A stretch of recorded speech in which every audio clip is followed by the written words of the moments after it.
سؤالان مواليان حول النقل الحضري تجمعهما أيضا وحدة الموضوع، وسنعرضها دفعة واحدة.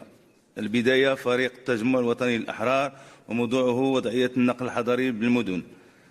كلمة لأحد السادة المستشارين المحترمين فريق التجمع الوطني للأحرار.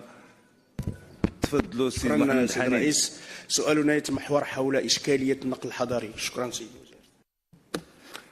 شكرا السيد المستشار المحترم السيد محمد حنين. السؤال الثاني موضوعه تدبير النقل الحضري داخل المدن واستيعاب الأشكال الجديدة منه. كلمة لأحد السادة المستشارين المحترمين من الفريق الاستقلالي للوحدة والتعادلية لتقديم السؤال. تفضلوا السيد الكحل. السيد الرئيس، السادة الوزراء، اسمحوا لي قبل طرح السؤال أن أجتزئ بعض التواني لنشكر السيد الوزير، لأنه حتى الناس بدأت تتمل كاع تمشي من هذه الجامعات المحلية وما تبقاش هذا، وعلى الأقل هذا العرفان تيرد لنا شوية الاعتبار اللي باغي يناضل ويكافح في هذا الإطار. شكرا سيد الوزير. السؤال ديالي يرتبط باستراتيجية النقل الحضري وإمكانية اعتماد هذه التقنية ديال أو التطبيقات الذكية لخلق إشكال اللي أصبحت اليوم مسألة عالمية. عندنا المشكل ديال المأذونيات. أظن أن المأذونيات في المغرب قاموا بالدور ديالهم وأداوا الدور ديالهم. الدولة خصها تفكر في آليات جديدة، إما نشريو هذه المأذونيات وندخلوا في أي تدبير حديث ونحلوا هذه الإشكالية باش يمكن نكون عندنا في 2030 واحد النقل اللي كاين في العالم كله، التطبيقات الذكيه، وما كاين لا صداع في باب لاكارات، هذا يغوت وهذا يحيي وهذا يدير. بغينا واحد النقل اللي يستجيب لهذه التحولات وهذه التظاهرات اللي بغينا نديروها في المغرب. شكرا سيد المستشار. تفضلوا السيد الوزير للإجابة على السؤالين المتعلقين بالنقل الحضري. شكرا. شكرا السيد الرئيس المحترم. السيدات والسادة المستشارون المحترمون، سعيا منها لبناء منظومة تنقلات حديثة وعصرية تستجيب للتحديات والإكراهات التي يواجهها قطاع التنقلات الحضرية والنقل.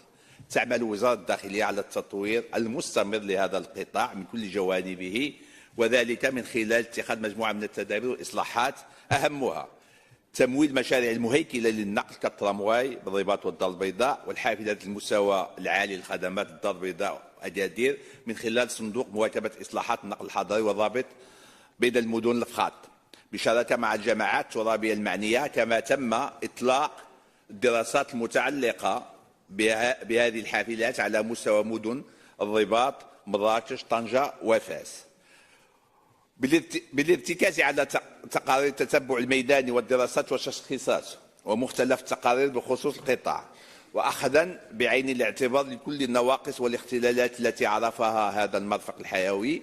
تم وضع برنامج جديد للنقل الحضري بواسطة الحافلات للفترة 25-29، وتتمثل أهم المبادئ لهذا البرنامج الذي يشكل قطيعة مع كل التجارب السابقة في الفصل بين وظيفتي الاستثمار والاستغلال والتكفل الشامل بكل مكونات الاستثمار مع اعتماد أساليب حديثة وعصرية لتتبع العقود كالمنصات الرقمية.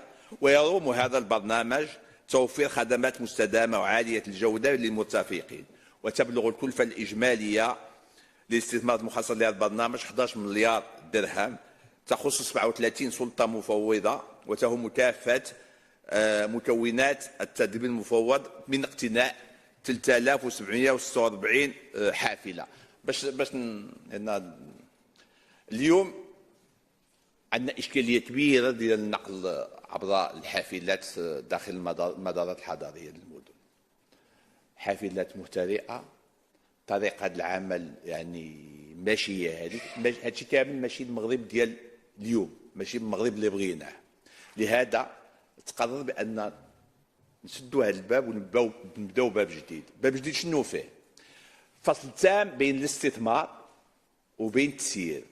الدولة تقوم بالاستثمار، هي اللي غتشري الطوبيسات، ما يبقاش حتى شي واحد باش حتى واحد ما يقول لنا يبدا يفتح علينا شنو خصو يدار. الدولة خصها تشري الطوبيسات وتشري الطوبيسات المستوى العالي واللي هي اللي غتكفل بهم. والتسيير غتعطيه الشركات اللي يقدروا يقوموا بالتسيير. الهدف منها شنو هذه القضيه؟ هو انه اللي ما قدرش الشركه ما تقدرش تسير، تقدر تمشي بحالها في اي وقت وحين.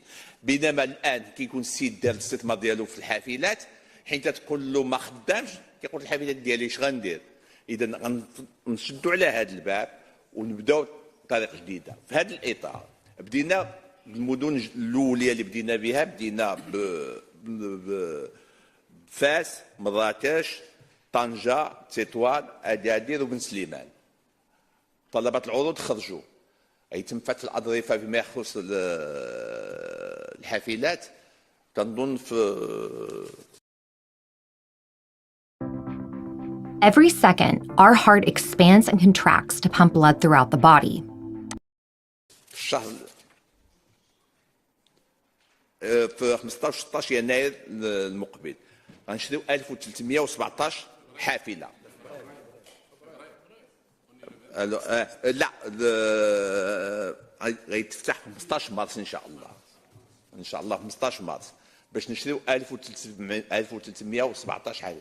حاولنا ما امكن بان هذه الحافلات يتم تصنيع اكبر عدد منهم في المغرب، واذا قدرنا كان احسن ان شاء الله. بغينا نخلقوا واحد المجال ديال فرص العمل في هذا القطاع. اذا في المحور الاول 1317 حافله اللي كيخصوا هذه المدن اللي غيكونوا ان شاء الله خدامين قبل ما تم هذه السنه، واخا ما يكونوش كاملين اكبر عدد منهم ان شاء الله قبل ما تم هذه السنه. طلبات العروض الثانيه غتجي متسلسله من بعد. الهدف بان جميع الحافلات هاد 3000 من هنا ل 2021، لان كاين مدن اللي مازال فيهم اليوم شركات اللي كيخدموا، ما بغيناش نحبسوهم باش ندوزو، بدينا باخرين في انتظار ان يوصلوا هذوك للنهايه ديال سميتو النهايه ديال العقود ديالو. اذا هذا تحول محوري في النقل داخل المدن، وكنتمنوا انه ينجح ان شاء الله، لانه على الاقل نعطيو حافلات في المستوى. اليوم كاين حافلات في المستوى في مدينه الدار البيضاء، كاينين في الرباط، ما كاينينش في المدن جميعا مع الاسف. لكن هاد النوع، هاد المستوى ديال هاد الحافلات اللي كاينين اليوم في الرباط والدار البيضاء، على الاقل بحال هذا النوع غيتم التعميم ديالهم على جميع المدن المغربيه ان شاء الله. هذا فيما يخص نقطه النقل الحضاري. اذا النقل الحضاري تكفلنا به وغنمشيو به للقدام ان شاء الله. فيما يخص ميدان التاكسيات، طبعا الاخوان لو جي تي ام عندهم على هذا الشيء سانتيريس بوكو على سو سوجي. اليوم حتى هو يمكننا نقولوا بان وصلنا لواحد النقطه اننا خصنا نجلسوا ونفكروا اش بغينا نديروا بهذا النقل عبر المأذونيات وسيارات الاجره. مشاكل كبيره وعويصه، مشاكل اجتماعيه، يعني المستوى ديال السيارات الاجره اللي عندنا اليوم، سيارات الاجره الكبيره والصغيره اللي ما كاينه حتى في موضع في العالم، كاينه غير عندنا حنا. كاين اشكاليات كبيره مطروحه اللي كتحتم علينا اليوم اننا نجلسوا ونفكروا مع بعضنا ونلقاو الحلول مع بعضنا باش يمكننا نمشيو لقدام. خصنا نلقاو الحل، لان ما يمكنش نمشيو بهذا سميتو. واليوم كاين هذه التطبيقات الذكيه ما يمكنش نجيو ندخلوهم، وما يمكنش اننا ما نديروا بحال اللي ما كاينينش. ما يمكنش، لان الوقت كيلزم علينا اننا ناخذوا بعين الاعتبار جميع الاشياء اللي مطروحه. وزاره الداخليه راه كتقوم بالدراسات اللازمه، وان شاء الله في اقرب الاجل غنجيو ونلقاو حلول مع بعضنا باش يمكننا نطبقوا طرق ذكيه اللي كتسمح بان المواطن يمكن له ياخذ السياره اللي كيسحقها اليوم. وشكرا. شكرا السيد الوزير المحترم. في اطار تعقيب الكلمه لفريق التجمع الوطني للاحرار، تفضلوا. شكرا السيد المستشار المحترم. شكرا سيد الوزير. حنين. بصراحه ما خليتنا ما نقولوا وفيتنا من تعقيب او ادلاب اي اضافات، انه الجواب فيه اراده صادقه. ثم تتكلموا سيد الوزير، تخلصوا كاع من ديك الورقه وارتجلتوا واحسنتم صنعا، وانتم تتكلمون على هذا الموضوع اللي هو يؤرق كثير من المرتفقين. داكشي اللي غادي نقولوه قلتوه فيما يتعلق بالتشخيص، لكن السبق اللي كان عندكم السيد الوزير هو في هذا البرنامج الجديد اللي قلتوا لنا بانه غيشكل واحد القطيعه مع ما مضى. حنا تنعرفوك السيد الوزير، عندك اللمسه ديالك دائما في حل ازمه ديال النقل الحضري. ملي كنتو قبل ما تكونوا وزير الداخليه في الرباط، الازمه اللي كانت خانقه في القنيطره، الدار البيضاء وغيرها، وهذا يحسب لكم سيد الوزير. واليوم انتم فاجئتونا بهذا البرنامج الجديد اللي من خلال العرض ديالكم ليه فهو جاء دقيقا في بنائه ومرقم، وكاينه اجنده، كاينه واحد الجدوله زمنيه ديال التنفيذ، وهذا هو اللي جعلنا اليوم تنطمئنوا على المستقبل ديال النقل الحضري في بلادنا. بالاضافه الى ذلك السيد الوزير، انتم بينتوا لنا الانفتاح ديالكم على جميع الفعاليات باش نحلوا الاشكاليه ديال سياره الاجره في المدار الحضري، وكذلك ايجاد حلول لهذا النقل عبر التطبيقات الذكيه والوسائط الرقميه، وهذا كذلك شيء محمود السيد الوزير، ونثمنه يعني حق قدره، لانه سيحل واحد العدد ديال الاشكالات. بقى السيد الوزير فقط ونحن نستعد لاحتضان واحد العدد ديال التظاهرات في بلادنا. بغينا انه تفتحوا وتشوفوا تجارب ديال بعض الدول اللي سبقتنا في تنظيم هذه التظاهرات، باش يكون النقل الحضري واحد دعامه اساسيه لنجاح بلادنا في تنظيم هذه التظاهرات. شكرا سيد الوزير. شكرا سي محمد امين. كلمه للفريق الاستقلالي للوحده والتعادليه. تفضلوا السي الكحل، السي المستشار المحترم.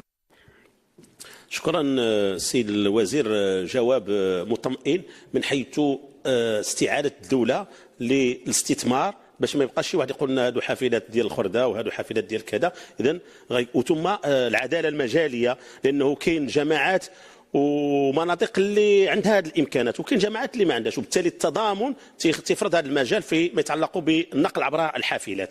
لكن بقات واحد العمليه اساسيه، هو ديك التذكره المشتركه. اليوم التظاهرات الدوليه تمشي تاخذ تذكره وحده، وهذا غيكون في العمليه ديال التسيير اساسي، والربط حتى ديال القطار. بعض الدول تمشي تاخذ البطاقه ديال القطار معها الحافله، معها الترامواي، معها الباسواي، معها واحد العدد من الامور. هذا شيء مهم واساسي. ثم بعض السلوكات التقليديه، عندنا مشكل دابا تبقى تنزل من محطه القطار باش تاخذ سياره اجره، ماشي انت كزبون اللي تختار، انه صاحب سياره اجره هو اللي تيختار فين غيمشي. بينما في الدنيا كلها تتركب عاد تقول له فين غتديني، لا غادي البنجديه، لا غادي لضرب السلطان، غادي لكذا. وهاد السلوكات الا جاو عندنا ناس اجانب في تظاهرات هذا ماشي عاديه وماشي طبيعيه، خصها انه نرجعوا الامور. القانون خصو يعتمد، السياره تتركب فيها انت تختار الوجهه ديالك، وبالتالي هذا موضوع فيه مشكل. كاين الاراده، كاين مشكل غير ديال الاجنده الزمنيه. ما بقناش بزاف على 2030 باش الا حلينا غير هذا المشكل ديال المعدونيات في هذاك غنكونوا درنا واحد العمل مهم لمصلحه المغرب، لان كل زمان عنده نمط ديالو الاقتصادي. تنظن هذا الموضوع المعدونيات حنا مع هاد الناس، مع المصالح ديالهم، مع اننا يتنصفوا، ولكن مع انه الاقتصاد يدخل في التطور اللي عرفوا العالم، باش ما يمكنش الانسان ما يكونش مطمئن. الان انا باش نسافر لشي دوله تناخذ الطياره والسياره ديال اللي غتوصلني وكل شيء، تنعرف راسي غنوصل للمحل ديالي وانا باقي ما قلعتش. ما يكونش عندي واحد هذاك نقدر نوقف. كاين اللي تيوقف دابا في بعض المحطات ديال القطار ساعه الا ربع، ساعه الا ربع، تنقول ما نديوش السيارات وما تقدرش يلقى السياره ديال الاجره اللي توصلوا. شكرا.